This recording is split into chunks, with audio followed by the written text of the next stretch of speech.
Okay, everybody, so I hope you guys had a good and restful weekend. My handwriting's a little sloppier than normal because we went fishing this weekend. Now my shoulders are super sore, so from casting.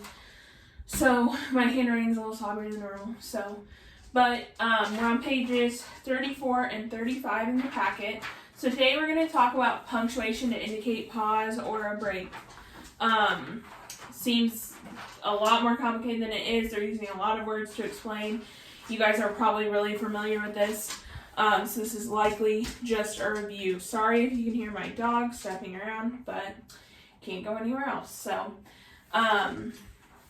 we're going to be looking at the 3 different types of punctuation that you can use to indicate a pause, when you would use those, and some examples of them. This is really easy stuff today, so it shouldn't take us very long to get through it. So we're going to do the guided practice together after we go over this, and then you guys will do the independent practice alone on page 35. The stuff from Thursday, I know a lot of people have questions on it, so I'm going to give you guys another day to get that done, in another day's worth of office hours to get a hold of me to ask me questions about the stuff from Thursday. And then I'm going to go over the answers to that tomorrow. So, the first type of punctuation you can use to indicate a pause is a comma. Okay, so in the little parentheses, I have an example of what each of those looks like. So, a comma is a little swoop. When you would use a comma is to set off non-essential information. We're all familiar with the term essential lately.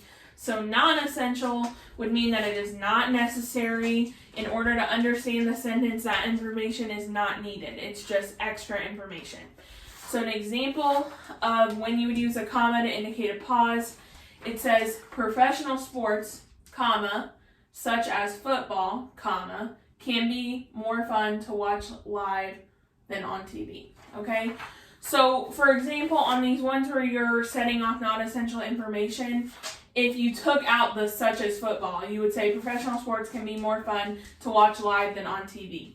That makes sense without the such as football. Such as football is just giving you an example. So it's non-essential information. So the way you would read it, because it's making you pause, would be professional sports, such as football, can be more fun to watch live than on TV. It just makes you pause a little bit while you're reading it, just to include a little bit of extra information. The next one is dashes, which is just a little dash line right here. So when you would use dashes is to indicate a change in thought or an abrupt break. I believe your paper also says, or to emphasize set off text. And it gives you a couple of examples. We're just going over one. So if you need another example, you can look on your packet for that also. This is just one example. So it's to indicate a change in thought or an abrupt break. So when they start talking about something a little bit different, they might use a dash. So it says, some people think baseball is boring, 9 innings of players standing around. Dash is right here. Some people think baseball is boring, dash, 9 innings of players standing around. So if you said, it doesn't, when you read it out loud, it doesn't make a whole lot of sense because it's just a change in thought. They just start talking about something else kind of, even though it's related. They're telling you why people think it's boring because they think it's just 9 innings of people standing around. But it's an abrupt change in thought. So it's just like in the middle of the sentence almost. Or you think they're going to say something else like, some people think baseball is boring, but, or some people think baseball is boring because. But instead of doing that, they just throw a dash in there because it's an abrupt change in thought. So the last one is ellipses. Most of you are like, I have no idea what ellipses is. All that ellipses are is just the ... So when you have ... something, okay? That's all ellipses are. It's just a fancy name for it. So when you use ellipses is to indicate an unfinished action or the process of thinking. So when an unfinished action would be something is going to happen and then it doesn't end up getting completed. And then the process of thinking would be that you pause because you're thinking about what you're going to say next. So, like, for example, if someone was like, if someone was interviewing someone for whatever reason, if that person paused in the middle of the interview, I'm like rambling. The reporter would indicate a pause by putting a ... to let you know that that person was thinking. So our example is, with 2 seconds on the clock, the player dribbled down the court, ... slam dunk. So the unfinished action is them dribbling down the court, and then all of a sudden they get a slam dunk. Okay, that's one example. That's the only example they give on here. The process of thinking is more so going to be when like someone's speaking. So when you're writing a quote from someone is when you're going to use that for the process of thinking. So this information is just really important to understand, because when you're writing, you really want to be using punctuation to indicate your pauses and punctuation, using that punctuation correctly, because there's just a lot of different ways that punctuation can change the meaning of a sentence. So like, for example, I'm going to write one up here really quickly and then I'll be right back. Okay, I got you guys a little bit closer just to get rid of the glare. Also, you have to excuse my terrible drawing. If you want to see good art, you have to talk to Miss Ryder, because that is not my job. So, the importance of punctuation is just because the way that your sentence is read when you lose punctuation can change its meaning. So one example, which you guys maybe have seen this before, is like kind of a meme on the internet. So it says, "Let's eat, comma, Grandma." So that's telling Grandma, hey, Grandma, come on, let's eat. Okay? So they're at the table, they're eating dinner together, right? Well, if you take out that comma and say, "Let's eat, Grandma," no pause, let's eat, Grandma. Let's eat, Grandma. Okay? You're saying that you're going to have Grandma for dinner. Okay? You're going to eat Grandma. Just like, let's eat pizza. Let's eat, Grandma. If you put that comma in, you're telling Grandma, hey, come on, let's eat. You're saying, let's eat, comma, Grandma, and saying who you're about to talk about. So, taking out punctuation can make your sentence not be understood correctly. That's why this pause, punctuation indicate pause, and all this kind of stuff is so important, because if you lose that punctuation, it's going to sound like you're trying to eat your grandma for dinner. I don't think any of y'all are trying to do that. So, so this is just a little bit of extra information. This is in the packet just to help you better understand why punctuation is so important. So now we're going to take a look at page 35, and we're going to do a little bit of practice on this using punctuation to indicate pause together, and then you'll do page 35 independently. Okay, hopefully we can see everything okay.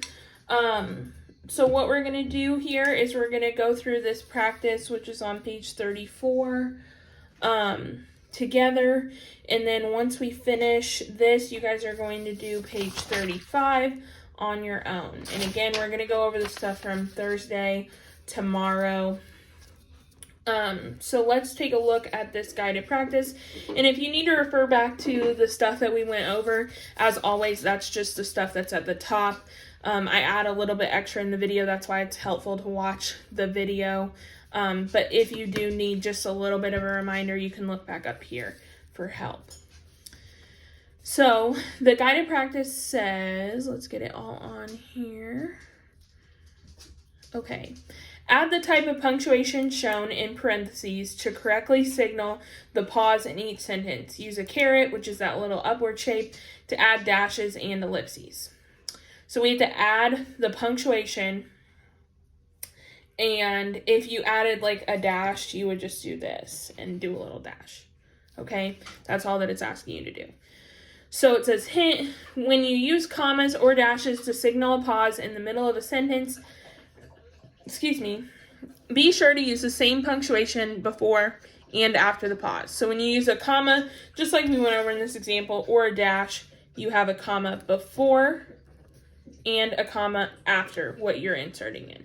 Same thing with the dash. Obviously with the dash here, the first dash, there's only one because then the end of the sentence comes. But with the second one where it says, the batter swung and dash with the crack of his bat, dash. So we have a dash before and a dash after. So that's all it's telling you to do there. Just make sure you have both. And then the examples, they gave you 2 examples just like what we went over. So it says, Camilla, the girl over there, plays hockey. Dash before that girl over there and dash after that girl over there. Not Camilla, comma, that girl over there, dash, plays hockey. So, number 1 says, we'll just read through them first and then we'll go through them each. Then we'll read through them first and then we'll go over them together. So it says, did you see the game between the Hornets and the Grizzlies, the one that went into overtime? And it tells you right after what type of thing you're going to use, so you don't have to figure that out. So that makes everything a little bit easier. So let's just go ahead and do them as we go through. I'm like jumping around with what I want to do. But it says, did you see the game between the Hornets and the Grizzlies, the one that went into overtime? Well, if I said, did you see the game between the Hornets and the Grizzlies? Does that make sense on its own? Yes. So the one that went into overtime is unnecessary or unessential information. So the comma is going to go before that unessential information. So,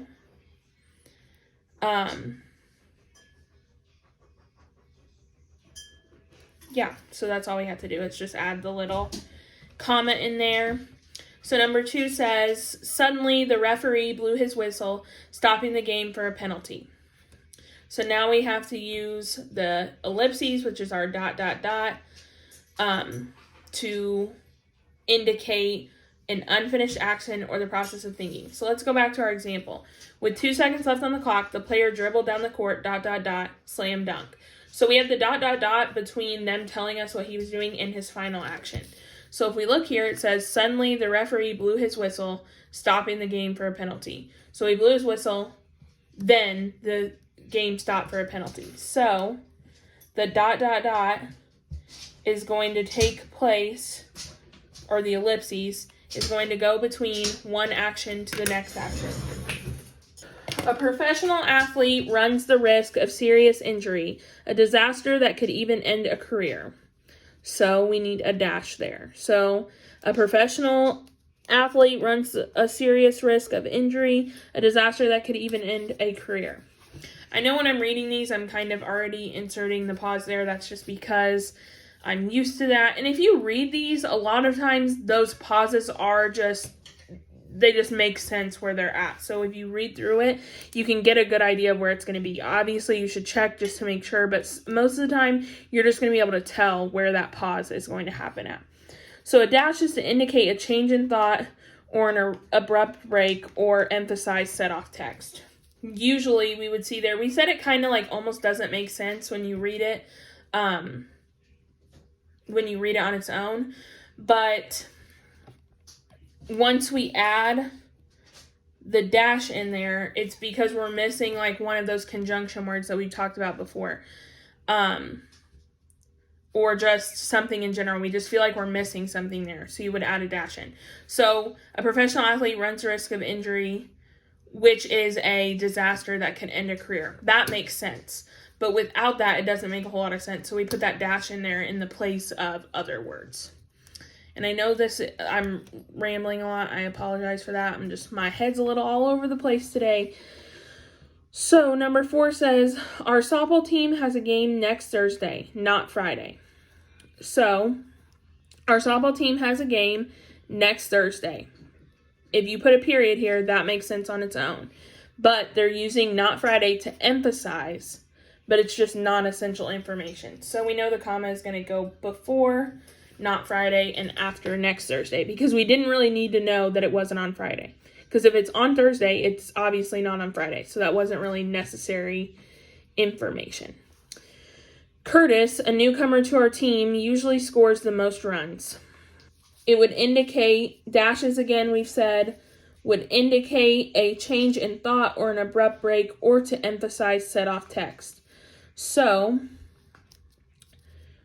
Curtis, a newcomer to our team, usually scores the most runs. Well, they're changing their thought by, let's put one of those little carrots in. they're changing the thought by telling us who Curtis exactly is, or taking an abrupt break to tell us who Curtis is, because we probably don't know, right? So they're just using that dash before and after, because it's in the middle of a sentence, so we need to have the dash before and the dash after.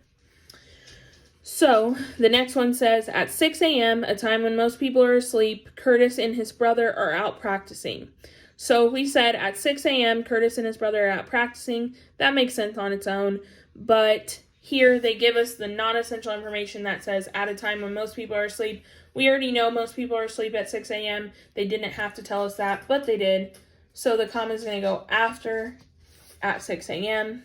and then after asleep. Or before a time and after asleep. So a time when most people are asleep is in commas, because we did not need to know that information to understand the sentence. My mom says I can go to the game if I accomplish one thing, an A on my algebra test. So, again, dashes indicate a change in thought or an abrupt break, or to emphasize a set off text. So my mom says I can go to the game if I accomplish one thing. What is that one thing? An A on their algebra test. So the A on their algebra test, they take an abrupt break to tell us what their mom is going to let them do. If they do that one thing, what their mom is going to let them do. The last one, stepping up to the plate, he keenly focused his eyes on the pitcher. So again, we have one action that leads to another action, or they're doing one action and then they immediately do another action. Where is the break between the two? They stepped up to the plate. Then he keenly focused his eyes on the pitcher. So we know our ellipses or our ... is in between those two actions, which is stepping up to the plate and he keenly focused his eyes. So we have stepping up to the plate, ellipses, he keenly focused his eyes on the pitcher. I hope this is making sense. I know I'm rambling a little bit today. I apologize about that. I apologize about my dog making a lot of noise. But, life is life. So, you guys need to do the practice on page 35 on your own. So I need you guys at the end of the week, I'm going to talk about this in a separate post, but at the end of the week, I need you guys to start sending me the pictures of the pages that we did for the week on Fridays.